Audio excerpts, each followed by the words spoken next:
নির্বাচন স্বতন্ত্র যেন আমরা টের পাচ্ছি এই লোক করার আগেই গড়ি গড়ি করে একটা নির্বাচনের প্রস্তুতি নেবার মতো করে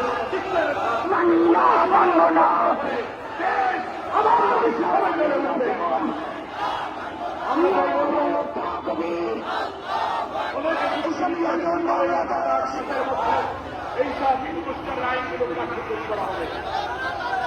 আমি বলবো বাংলাদেশের সংবিধান বিশেষজ্ঞ রাজনৈতিক নেতৃবৃন্দের কাছে ইতিহাস আছে। শহীদ রাষ্ট্রপতি জিয়াউর রহমান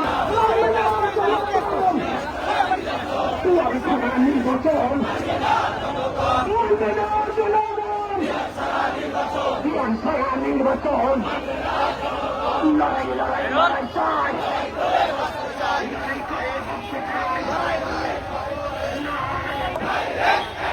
স্বৈরাচারের দোসরেরা হুঁশিয়ার সাবধান স্বৈরাচারের